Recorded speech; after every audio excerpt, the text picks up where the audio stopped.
गरीब साध साध सब नेक हैं, आप अपनी ठोरे, जो सतलोक ले जाएंगे वो साधु कोई और।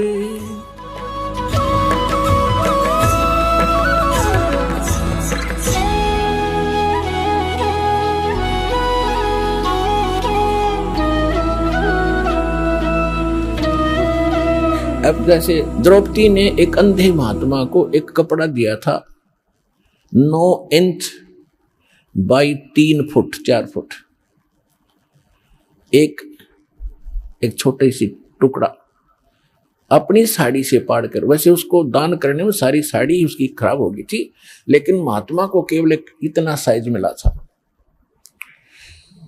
और वो स्वयं परमात्मा थे, क्योंकि ये अपनी आत्मा के साथ फिरते हैं और पहले आने वाले किसी संकट से बचाने के लिए पहले लीला करते हैं। भले ही उन्होंने नाम नहीं ले रखा था, फिर भी दान जो सुपात्र को दे दिया जाता है कोई अच्छे साधु संत को, उसका भी फल मिलता है, लेकिन मोक्ष नहीं हो सकता उससे। तो छोटे मोटे संकट निवारण भी परम संत से ही होते हैं। वो परमात्मा स्वयं ही लीला करता है संत की, इसलिए साधु संतों की आज तक महिमा बनी रही। वो स्वयं कर जाता था 2-4 जगह, और फिर सब किन्न टूक में ले जाते जो लाल कपड़े पहन के फिरते थे कि साधु एक जैसे ही होंगे, क्योंकि वो भी साधु भी तो उसी की आत्मा है भगवान की, जो उनके लिए तड़फ रहे लेकिन रास्ता मिल नहीं रहा, बताते हैं तो वो मान नहीं रहे, तो बच्चे हैं उसके। तो सभी के लिए परमात्मा समदृष्टि है, सभी का लाभ, सबके दुखों से बचाने की चेष्टा करता है। तो ऐसे द्रौपदी ने एक कपड़ा दिया था और परमात्मा ने आशीर्वाद दे दिया था, बेटी आज तने मेरा पर्दा बचाया है, मेरी इज्जत रखी है। क्योंकि वो साधु था, जल में खड़ा था, नहा रहा था, अंधा था, और कपड़ा कोई था नहीं तन पर, ओनली एक लंगोट रखता था पर्दे पर, एक लंगोट, कोई कपड़ा नहीं था। गर्मी के मौसम थे, गंगा में नाव था। स्नान करते समय उसकी वो लंगोटी भी हाथ से टूट गई, वो छूट गई। वो निवस्त्र नंगा खड़ा था दरिया में, और उससे थोड़ी सी दूरी पर जिधर से जल आ रहा था, ऊपर की साइड में एक जनाना घाट बना हुआ था बहनों के नहाने का। और राजा द्रुपद ने वो जनाना घाट दरिया पर गंगा पर बनवा रखा था, अपनी नगरी से थोड़ी सी दूरी पर वह बह रही थी गंगा। वहां पर द्रौपदी, उस राजा द्रुपद की लड़की, रोज स्नान करने जाती थी अपनी सैकड़ों सहेलियों के साथ। जब, और वो पुण्यात्मा थी, जब उसने देखा साधु संत महात्मा स्नान कर रहा है, तो उसने सोचा कि महात्मा से बात करेंगे सुबह सुबह, बड़े सौभाग्य हमारा, संत के दर्शन हुए। कहते हैं साधु दर्शन राम का मुख पर बसे सुहाग, और दर्श उन्हीं को होत है जिनके पूर्ण भाग। साधु दर्शन राम का साहिब आवे याद, और लेखे में वही समय बाकी का समय बर्बाद। फिर उसने सोचा कि संत नहा रहे हैं, मैं भी नहा लेती हूँ, फिर स्वच्छ होकर बात करेंगे। वो स्नान करके आधा घंटा में बाहर आई घाट से, क्या देखा कि महात्मा तो फिर भी जल में ही खड़े हैं। वो बाहर इसलिए नहीं आए कि मैं अंधा हूं और निवस्त्र हो गया, नंगा। और लड़कियां की आवाज सुनने लगी, तो पहले इतने पानी में था और गहरे में चला गया, इतने में कि कहीं बहन बेटियों के सामने मैं निवस्त्र नजर ना आऊं, शर्म का मारे। अब वो कुछ नहा नहीं रहा था, वो ऐसे हाथ मार रहा था, वो सोच रहा था कोई कपड़ा बहता हुआ आ जाए, मैं लपेट कर बाहर निकलूं।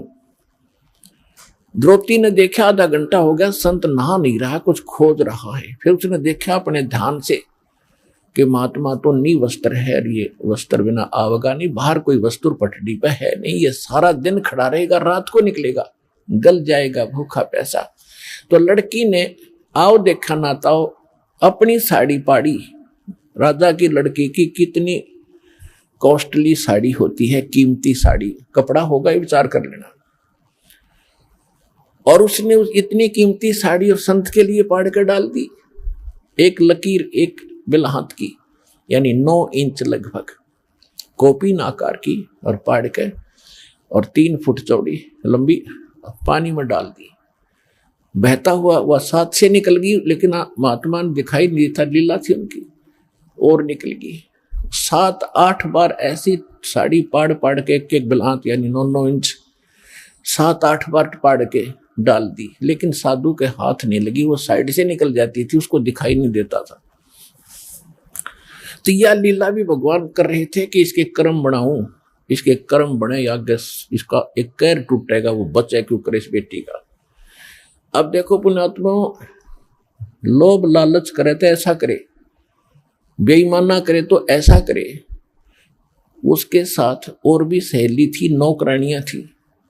उन नौकरानियों को भी कह सकती थी कि एक साड़ी का टुकड़ा डाल दो महात्मा के लिए, तो एक साड़ी का 2 साड़ी डाल। उसने पता था, नौकरानी को मालूम है आज अपनी राजा की लड़की के कहने से हम थोड़ा सा टुकड़ा साड़ी का देंगे, 2 साड़ी देगी, जाते 2-3 धोती देगी, बढ़िया, तो वो डाल सकती थी। लेकिन उसने उनको नहीं दिया, क्योंकि उसको मालूम था कि मैं पुण्य करूंगी अपने हाथ से, मुझे मिलेगा, ये करेंगे तो इनको मिलेगा। इतना अध्यात्म ज्ञान उन बच्चों को उसमें दिया जाता था।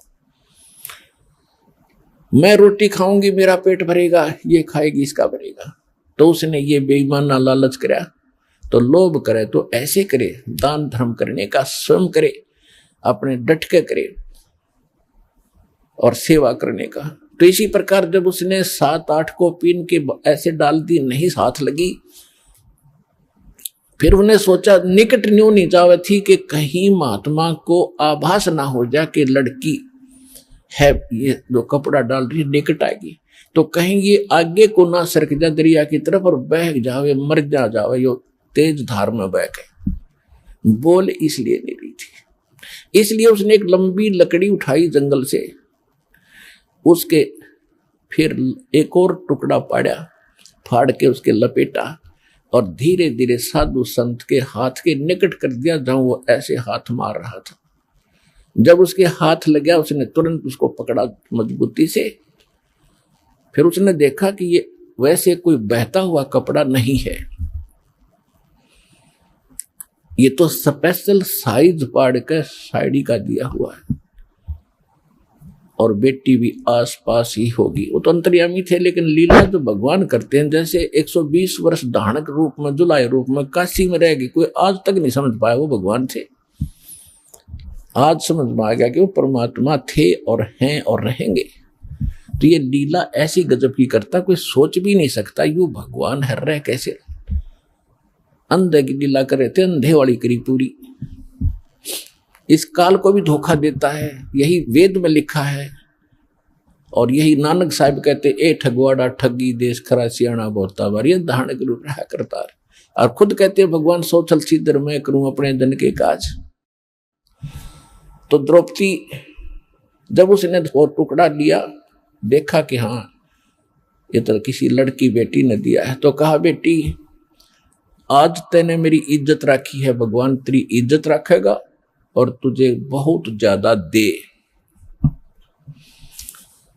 अब उसका वचन कैसे टले, तो सुपात्र को दिया दान। इस संसार में आने वाले कैर से भी कुछ ऐसे कर्म हैं जो दान से ही कटते हैं, कुछ ऐसे कर्म हैं जो सेवा से ही कटते हैं, कुछ ऐसे पाप कर्म हैं जो आपके आरती सिमरन सत्संग सुनने से कटेंगे, कुछ ऐसे कर्म हैं जो दान धर्म करने से और हवन यज्ञ करने से कटेंगे, कुछ ऐसे कर्म हैं जो दंडोत प्रणाम से ही आपके नाश होंगे, कुछ ऐसे पाप कर्म हैं जो सिमरन से ही कटेंगे। तो हमने सारे फार्मूले अपनाने अपने अंतःकरण को दौड़ने के लिए, साफ करने के लिए। तो वो तरीके सारे के सारे आपको यहाँ मिलेंगे और पृथ्वी पर नहीं है।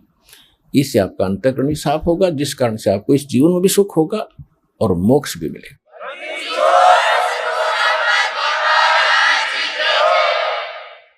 अब द्रौपदी का विवाह हो गया अर्जुन से, और पांडव हार गए जुए में, और द्रौपदी को नंगा करने का प्रकरण आपने खूब सुना।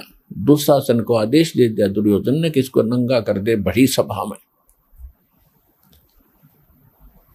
और इसका चीर उतार दे, हम अंधे हैं। द्रौपदी ने एक कुवचन कहा था, जिसमें राजा युधिष्ठिर ने एक शीश महल बनाया था शीशे का, और दुर्योधन को न्योता दिया था भोजन के लिए। ये गया तो इसकी टक्कर लगी शीशे में, दिखा कौन, यू गिर गया। द्रौपदी आई थी पानी लेकर के सिर पे मटका भर के,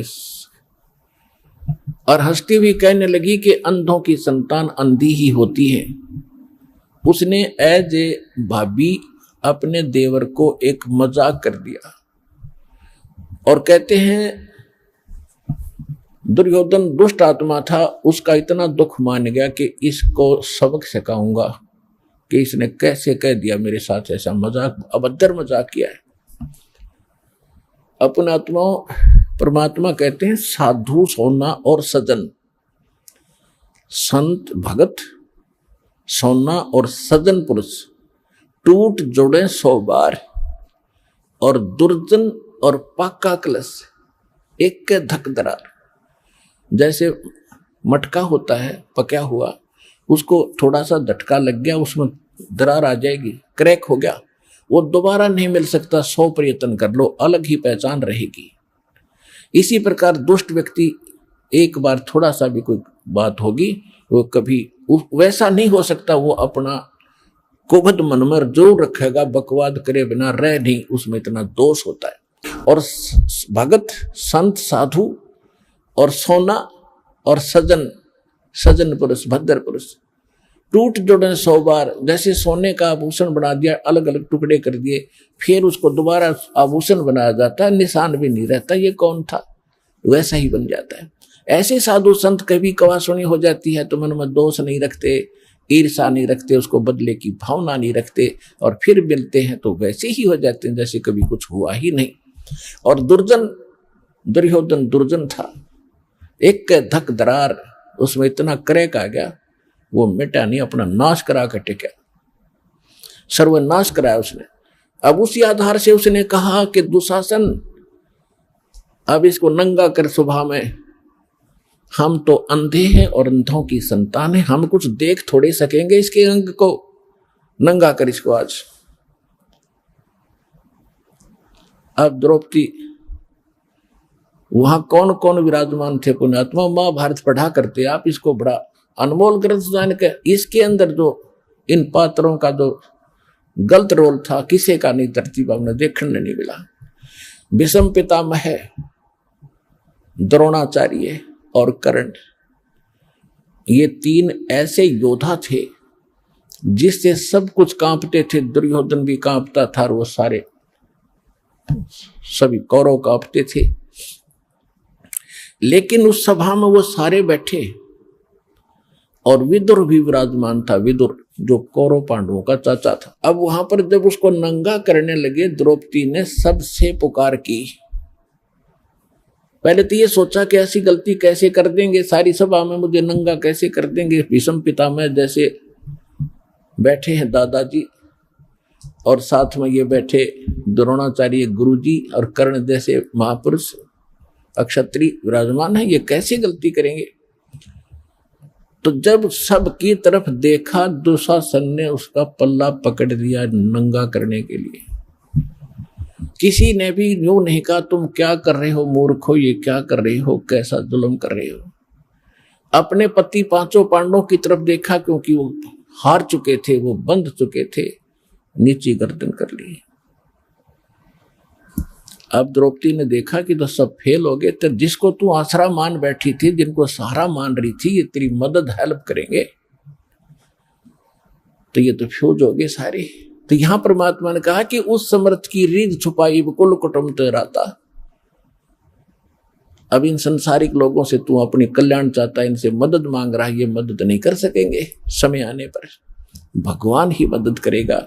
और वो कैसे करेगा, यदि तूने उसके अनुकूल कोई ऐसा कर्म किया होगा तो करेगा। अब उस समय उस सभा में एक व्यक्ति था जिसको हम पंचायती कह सकते हैं और एक धर्मपुत्र कह सकते हैं, विदुर। विदुर ने खड़ा होकर कहा, करे भले आदमियों, तुम क्या करने जा रहे हो, कुछ दुर्योधन अकल से काम ले। बाहर के लोग तुम्हें क्या कहेंगे, अपनी इज्जत अपने हाथों उतार रहे हो। तुम एक ही दादा की संतान हो, तुम अलग अलग नहीं हो। विदुर कहे ये बंधु तुम्हारा, ये पांडव भी तो आपके ही चचेरे भाई हैं। विदुर कहे ये बंधु थारा, एक के कुल एक के परिवार, और तुम ये ऐसा जुल्म ना करो, अपनी इज्जत आप ही उतार रहे हो। और कहते हैं जब विदुर ने उनको मना किया, रोकना चाहता, थप्पड़ मारा, उसके मुंह पर थप्पड़ मारा कि तू तो पांडवों का चमचा है, सदा इन्हीं की ओर बोलता आया, जबकि नाते में वो चाचा था, सगा चाचा। कहते हैं विदुर के मुख पर लगा थपेड़ा, तू तो इन पांडवों का चेहरा, इनका चमचा है, नौकर। तू तो है बांदी का जाया, तुम बांदी से पैदा हुआ है, इसलिए तेरे अंदर अक्षत्री वाले गुण नहीं है, तू इतनी ही बोधी बात कहता रहा। तू तो है बांदी का जाया। जब ये शब्द उसने कहा दुशासन ने, कहते हैं भीष्म, कर्ण और द्रोण मुस्काया। अकल देखो उन महापुरुषों की, पंचायत में बैठे हैं और एक लड़का अपने चाचा का थप्पड़ मार रहा है और उसको अपशब्द कह रहा है, और वहां वह बैठे मौजूद व्यक्ति हंस रहे हैं, मुस्कुराए वो, जबकि उन्होंने खड़ा होकर कहना चाहिए था, निकम्मे खबरदार देते ने अपने चाचा का हाथ लगा दिया, सारी नैतिकता नाश कर दी तूने। और वो इसके विपरीत उन्होंने ना कुछ टोका टाकी की, ना ये कहा तू ऐसा ना करो, बल्कि ये शब्द सुन के कि तू तो है बांदी का जाया। भीष्म, कर्ण और द्रोणाचार्य गुरु कहते मुस्काए, हंसे। और वहां एक था भक्त, एक था पंचायती। उस सभा में पंचायती के एक लक्षण और गुण होते हैं, सच्ची बात कहे, मुंह पे कहे, और उसकी नहीं चले तो उठ कर चला जाना चाहिए, वहां बैठा नहीं रहना चाहिए उस सभा। तो विदुर वहां से उठ कर आ गया, वहां रहा नहीं। या तो भीष्म, द्रोणाचार्य और कर्ण ने उनका विरोध करना चाहिए था, नहीं मानते तो सभा त्याग देनी चाहिए थी। वहां बैठे किस लिए थे? वो बुद्धिहीन, उस द्रौपदी को नंगा देखने के लिए बैठे थे वो दुष्ट व्यक्ति। और किस लिए बैठे थे? अब कहते हैं बंधे से बंधा मिले और छोटे कौन उपाय, कर बंदगी निर्बंध की वो पल में दे छुड़ाए। अब दुर्योधन के मलिन अन्न को खाकर भीष्म पितामह, द्रोणाचार्य और कर्ण वो दूषित मन के हो गए थे, वो बंद गए उसके लोक लाज में, किसका टुकड़ा खाते हम कैसे बोलेंगे। और विदुर ने खड़ा होकर कह दिया, और उधर से पांडव बंद गए कि हम हार चुके हैं, द्रौपदी को हम बोल नहीं सकते, वो भी बंधन में बंध गए, मर्यादा में। पुण्यात्मा, जब यह जीव इन संसारिक लोगों से अपना आस्था हटा लेगा, एक उदाहरण शब्द लेना यहां पर, जब तक आप किसी राजनेता या अन्य किसी अपने धनी रिश्तेदार से आशा रखते हो अपने किसी वस्तु की, भगवान साथ कम देगा। जब आप उनसे हटकर केवल एक परमात्मा में आस्था रखकर सच्चे दिल से पुकारोगे तो पता नहीं क्या कर दिया एक पल में।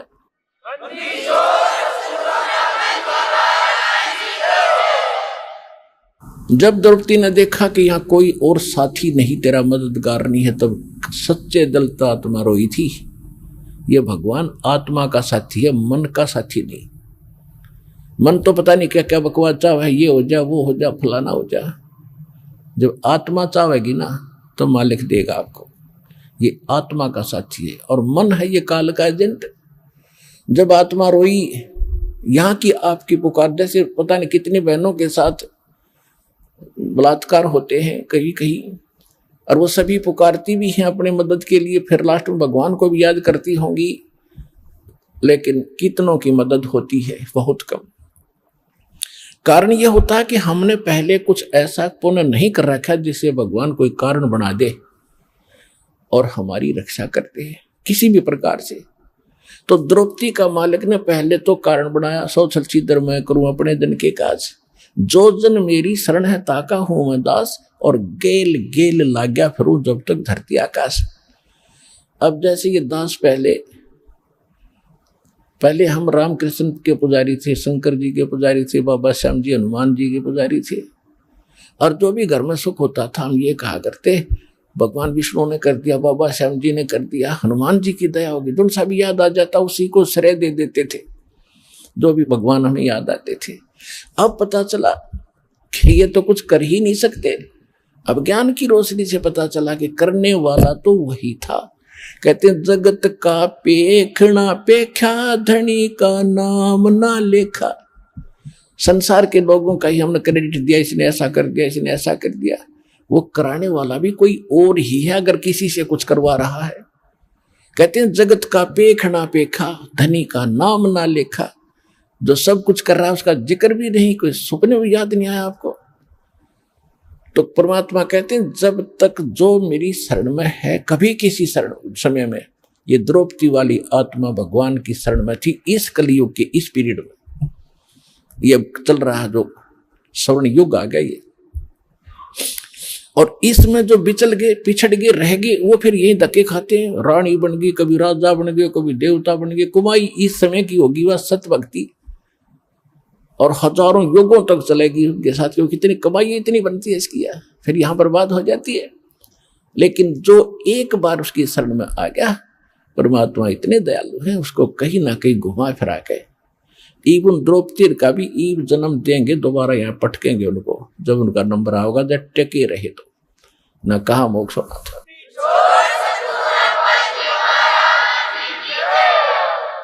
तो कहने का बात यह है कि जब आत्मा ने रोई हृदय से मालिक को, तो इसकी पुकार जाती है धर्मराज के दरबार में। और यहाँ एक विधान बना रखा है, कोई ना कोई गुरु पहले अवश्य धारण करते थे, गुरु के बिन भक्ति नहीं करते थे। पांडवों का गुरु थे श्री कृष्ण जी, तो श्री कृष्ण को गुरु भी धारण कर रखा था।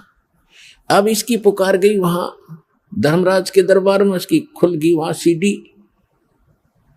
उसने देखा धर्मराज ने कि देखो इस आत्मा पे आपत्ति आई है, मैं कोई रक्षा करा सकता हूं। उसने देखा कि इसने एक ऐसा दान कर रखा एक साधु संत को कपड़े का, इस तो पता नहीं कितना क्रेडिट दिया जा सकता है। तो वहां से रिफ्लेक्ट होकर के श्री कृष्ण में आई वो उज्जों की नुपा और मालिक की। और कृष्ण जी तो अपनी पत्नी रुक्मणी के साथ शतरंज खेल रहा था, शतरंज का गेम खेल रहे थे महल में। जो ही उसने शतरंज डाली, उसमें बोलते हैं कच्चे 12 पक्के 18 पौ 12 जैसे भी उसके होते, तो 5 सेट डाले थे और बोलना था पौ 12 कच्चे 12 जैसे वो बोलते हैं खेलने में। उसी समय हाथ आकड़ गया उसका नो, और नो बोला अनंत अनंत अनंत। अब कृष्ण नहीं कर रहा था, वह परमात्मा की पावर उससे करा रही थी। अब रुक्मणी ने उसका हाथ पकड़ दिया कि अनंत अनंत क्यों बोल रहे हो, आगे बोल, इस कच्चे 12 पक्के 12 कुछ तो बोलना था, ये ऐसे क्यों बोल रहे हो आप। तब उसने कहा कि रुक्मणी कर पकड़ा मुस्काई, गरीबदास साहिब जी की अमरवाणी से दास सुना रहा है। रुक्मणी कर पकड़ा मुस्काई, उसका हाथ पकड़ के हंसने लगी। अनंत कहा मोह को समझाई, ये अनंत क्यों कहा इसका मुझे बता। अब कहते हैं दुस्शासन ने द्रौपदी पकड़ी और हमरी भगत सकल में सिखरी, जय हमरी भगत पिछोड़ी हुई तो हमरा नाम न लेवे कोई।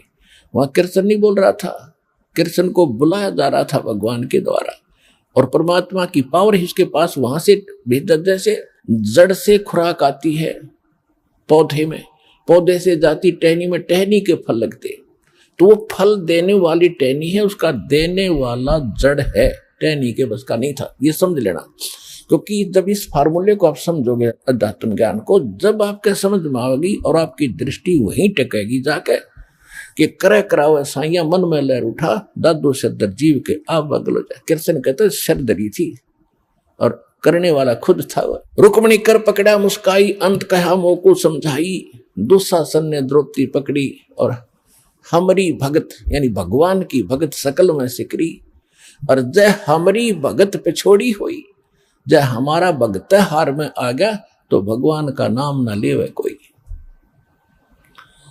अब श्री कृष्ण तो फिर इतना कह के लग गया पासे खेलन, वो मालिक आए फिर कृष्ण रूप धारण करके, श्री कृष्ण रूप बना के परमात्मा सूक्ष्म रूप में द्रौपदी के सिर पे आकर बैठ गए। कहते हैं तनदेही से पासा डारी, कृष्ण तो अपना वहां खेल रहा है और पहुंचे सूक्ष्म रूप मुरारी कबीर परमात्मा। खेचत खेचत खेच कसीसा, सिर पर बैठे हैं जगदीशा, द्रौप सुता के तीर बढ़ाए, शंख असंखों पार न आए। द्रौप सुता ने दीनी लीर, और जाके अंत बढ़ाए चीर।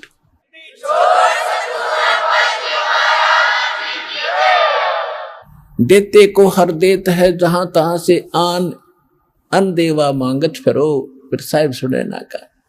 फिर काफी समय के बाद जब श्री कृष्ण जी उनके घर आए, तब द्रौपदी ने पूछा कि हे भगवान, आपने मेरी ऐसे कौन सा मेरा शुभ कर्म आगे अड़ गया जिससे आपने मेरी इज्जत रखी। अब वो कृष्ण ने नहीं पता क्या हुआ, उसको बताया गया फिर कि आप ऐसे आए थे, मैंने आपको याद किया था, मेरी चीर हरण हो रहा था, आपने दया कर दी। तब श्री कृष्ण में भी को पिछले 3 लोग की ये कुछ शक्ति है, इनमें भी कुछ दिव्य दृष्टि होती है। इसने जब ध्यान मग्न होकर देखा कि कौन सा पुण्य इसको मिला, तब उसने बताया कि द्रौपदी, तूने एक बार जब तू कंवारी थी, राजा द्रौपद के घर नहाने गई थी, और तूने एक साधु संत को एक बिलहात का एक छोटा सा टुकड़ा साड़ी का पाड़ कर दिया था। उस महात्मा को दिए हुए फल, उस टुकड़े का फल आपको इतना मिल गया। ओए होए, जब उसको याद आया, रिमाइंड हुआ को, अच्छा हो, इतने महापुरुष थे वो सूरदास। तो कहती है कि एक लीर माने छोटे से टुकड़े के कारण मेरे हो गए चीर अपार। और जय मैं पहले जानती कि ऐसे समर्थ है ये, तो सब कुछ देती वार, कि उसको ना जाने के दान दे देती, उस महापुरुष को पता नहीं क्या समर्पण कर देती। तो पुण्यात्माओं, आज वो अवसर आ गया आपका, और जय ईब चूक गए। अब समर्पण होने का समय है मोक्ष प्राप्ति और यहाँ की सुख प्राप्ति के लिए। इसलिए आपको उदाहरण सुना।